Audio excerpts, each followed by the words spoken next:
got a bottle opener here. You do your own DIY. I get to start with an initial performance. All right. I wish these were beers, or not. Could be Zima. Is this Zima? Anyone know? I don't think it is. So, thanks for being here, Patrick. Thanks for having me. You are not German. You are Irish. That's right. That is still European. So, an Irish politician famously said that Ireland was closer to Boston than Berlin, but still, I think it's at least technically European. That's good. It seems like every time I look at Twitter these days, I see someone, and it's usually Paul Graham, Y Combinator Paul Graham, tweeting about how you're doing better than any company ever in the history of ever. Pull out a few quotes that are just more recent. Stripe just told me their latest numbers. They're growing faster than most startups do during YC. That was from September. He had one from April that I'm sure is way out of date now, saying Stripe just processed more money in the last 24 hours than in the first 2 years. And he wrote one of his essays recently talking about the Collison installation. So he seems to really enjoy you and your brother and your company. Is something like that, is that amount of attention from someone so high profile a good thing for your company in every way? Is it in some way a bad thing because it puts a spotlight on you? Well, as you know, like most startups, everything always goes fantastically for us and we never have any problems whatsoever. That's what it sounds like. No, it's double-edged, I suppose, in that, on the one hand, we obviously have sort of pretty high hopes for Stripe, and it's nice when the world, acknowledges that and takes it seriously or whatever, right? In that there's nothing, I guess, more dispiriting than you think you're doing something fantastic and you're sort of trying to attract attention and everybody remains oblivious. Right. But there's, I guess, we're very conscious that the stakes are high and they're getting higher, and on every level, like there are high expectations for Stripe. We handle money.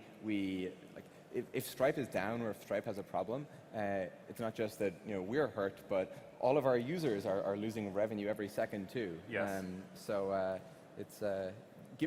We only launched publicly just over 2 years ago, and it's interesting sort of to go from that to now with these kind of stakes so quickly. Is when you have a large team now, you have 70-some employees, right?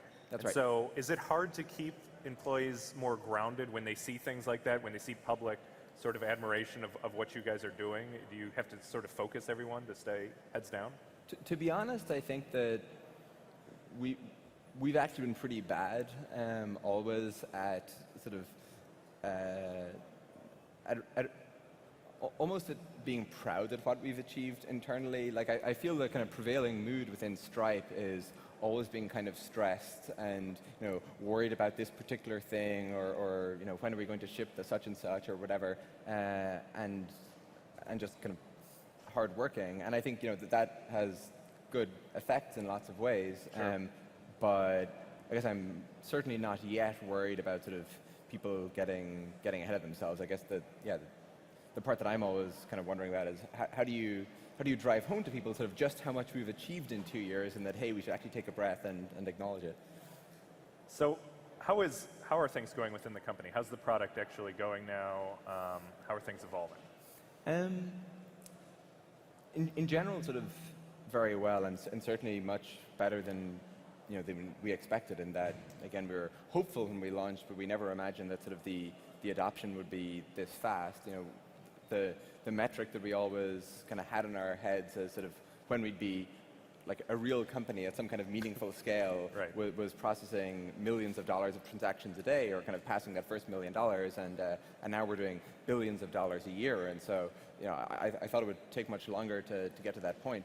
But I think the part that's more interesting is we didn't start Stripe to just build this kind of easy thing for developers, whatever.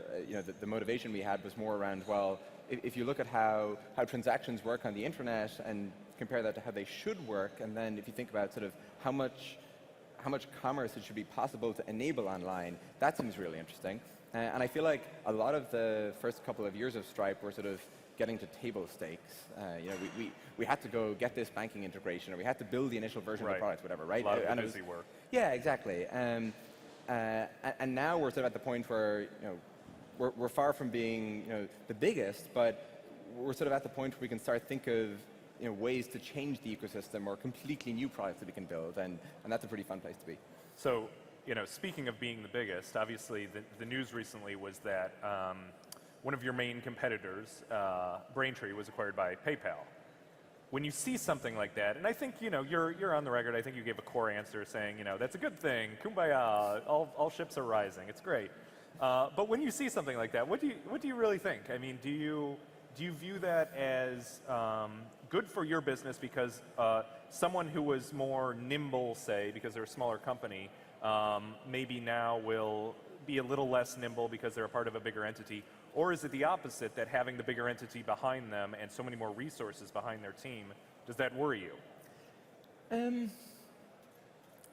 As you say, there's a certain amount of kumbaya in that it's. I mean, all jokes aside, it's nice to see like another set of entrepreneurs and another startup, get a tremendous acquisition.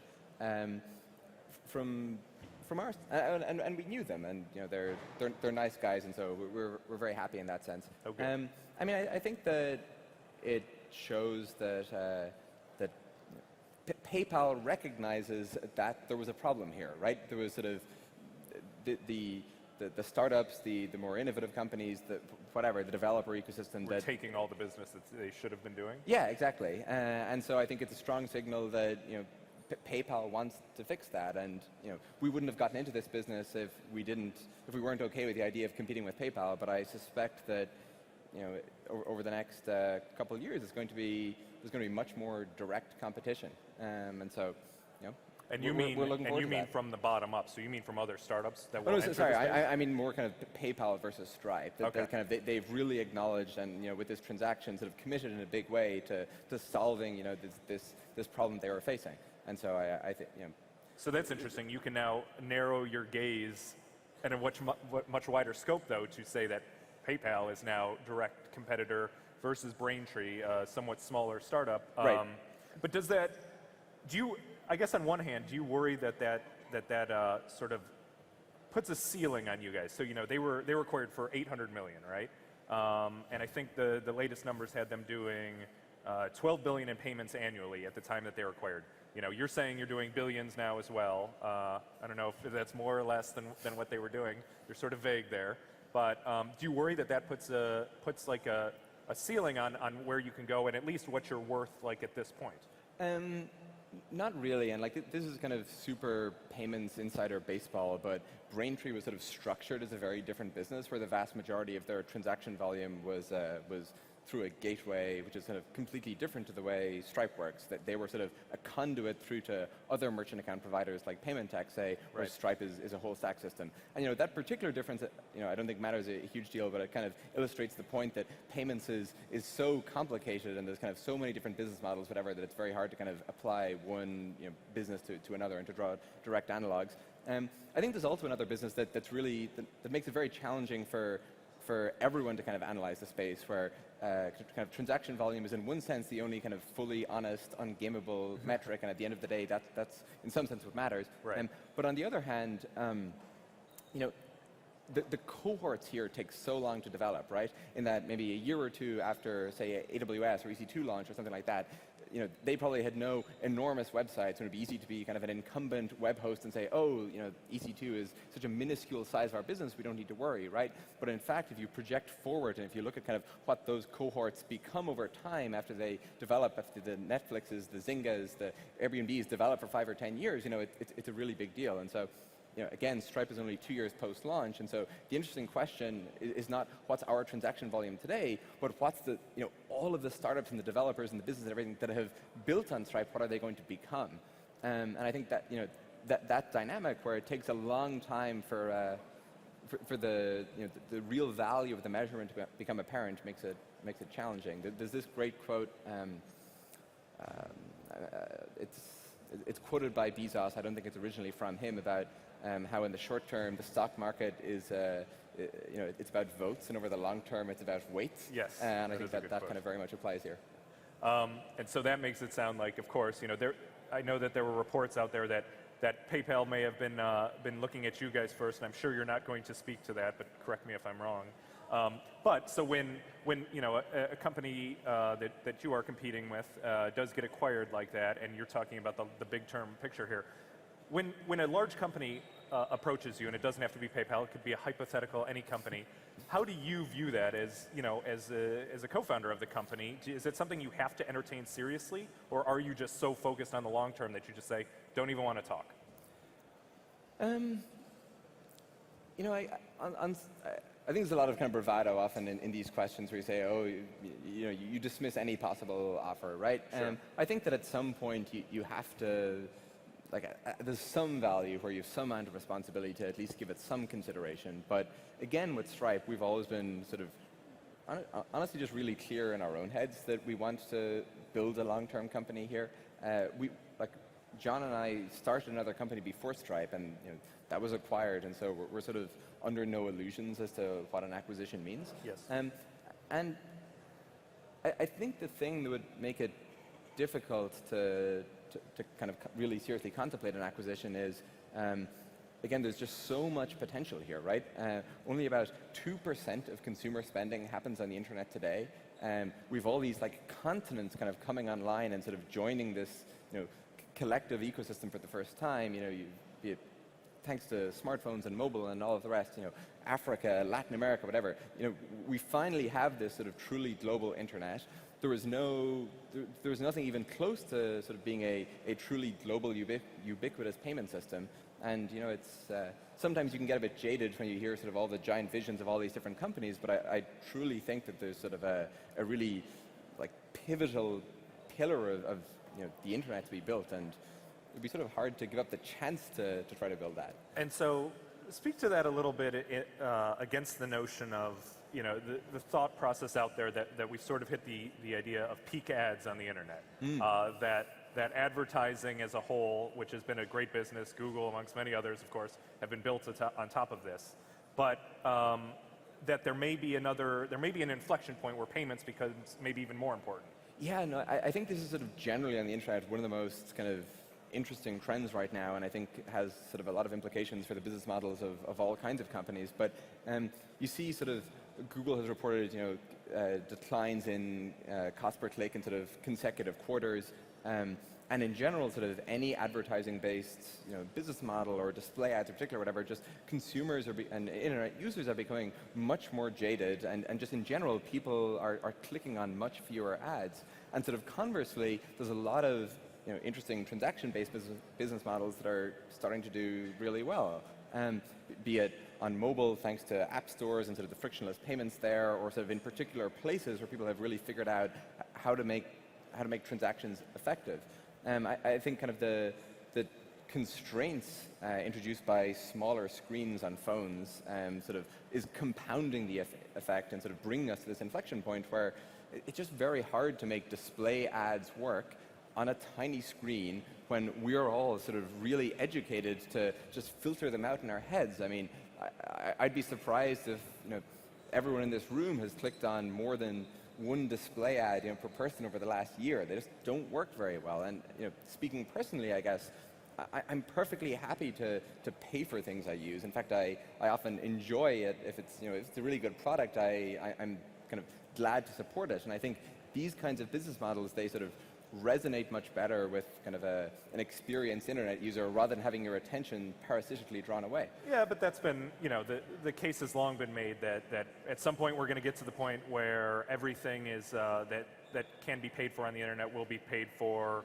microtransactions and all these things. We really haven't gotten there yet because we haven't had a lot of the infrastructure, some of which Stripe is building, some of which you need more of a front end for, and we're seeing things with Facebook and iCloud, and all these people are now doing sort of auto credit card fill-in things. Yep. Would you guys ever be interested, though, in sort of helping bridge that gap and doing more consumer focus, something along those lines? Yeah, I think you're sort of exactly right that that's a big part of it. In that, I mean, for a while, I think there was kind of this.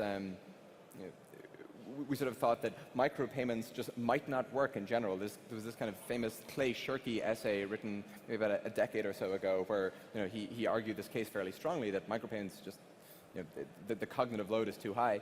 And then we basically got evidence to the contrary in the form of app stores and 99-cent transactions and all the rest, where actually people are very willing to engage in these transactions if it is just a tap, or now I guess you hold your thumb over the sensor. Right. And I think as Chrome adds credit card autofill, and Facebook does credit card autofill, and iCloud does credit card autofill, and all the rest, I think that creates a huge amount of opportunity to push this further. So, switching topics mildly, because it's been in the news a lot recently, it seems like we long had the company with the $1 billion valuation be the $1 billion club. Now it seems like we have this sort of weird $3.5 billion club. I don't know how that came to, but there's Uber, which Google Right. Ventures invested in. There's now reported to be Pinterest, Right. and Snapchat, and Yep. Airbnb, I think, it's been reported. Airbnb, I think they confirmed yesterday that they had raised some money. I don't know if they did the actual valuation of it, but in the ballpark of that. Yep. And you guys haven't raised in a while, but you have to be looking at that landscape and saying like, wow, all these pre-revenue companies, certainly not Uber or Airbnb, but you have Pinterest and you have Snapchat, and you guys are actually making quite a bit of money. And so, how do you view those giant valuations with regard to Stripe? I think kind of for those businesses in particular, most of them feel pretty justified in that Uber and Airbnb, they're clearly generation-defining businesses in terms of our industry. For Pinterest, like they've such kind of amazing purchasing intent, right? For a long time, I think kind of the one place on the internet where you really did have good intent that you could monetize was sort of search engine result pages. Right. And Pinterest feels like the next potentially sort of great version of that. But that's interesting because you just were talking about how search-based or advertising-based internet is sort of you wonder if it's not dwindling. Would you view Pinterest as would that be against that thesis? Yeah. I suppose it depends how they implement it, in that I have no idea, obviously, what they're going to do, but I think it's pretty easy to imagine something like buy on Pinterest, right? In that you see some awesome light fixture or whatever it is, or dress, and just being able to in one click purchase it. I think that would be an amazing product. And all the better if Stripe is powering the infrastructure behind no that. No doubt. So in general, I guess with these valuations, they feel pretty sober to me, and I think there's kind of a certain element of VCs are just becoming much more ruthless about sort of where they allocate resources. In that, I think it's maybe even harder to raise money now at the early stages as compared to various stages in the past. But Right. as soon as sort of a winner becomes clear, people are really backing it to the hilt. So sober, huh? Well, we won't tell the New York Times and Wall Street Journal columnists about that because they seem to have the exact opposite impression. I think that's sort of an easy claim to make and accusation to Right. It's always easy to be the first to bubble. But I think whenever right. you look into the numbers, and there was a Wall Street Journal, I think, piece I was reading yesterday about this, where even the numbers they themselves had in the article basically kind of rejected the thesis that there's sort of, something particularly unprecedented happening right now.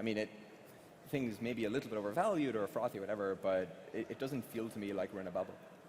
So I want to talk about Europe, since we're in Europe. You obviously, your first company that you started as teenagers, you guys did start it in Europe, in Ireland, but Stripe, you decided to start in the US. Why was that? Why not start it here?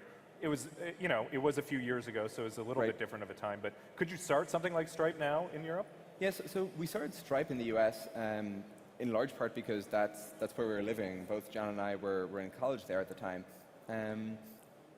But at the same time, I guess we had a little bit of experience of starting a company in Ireland, and the Bay Area really is special, and there's it has some drawbacks, but there's a huge amount going for it, and I guess I'm very glad that we did do so. I think Stripe is a little bit special in some ways in that being a payments company, capital is really important. Like, nobody's going to work with you unless you've a decent balance sheet, and so there wasn't kind of an option of maybe we relocate to wherever it is and just sort of start some bootstrapped company or something like that. Right. And also, again, kind of because we needed to work with banks and financial institutions and so on, there was no company unless we got those deals done.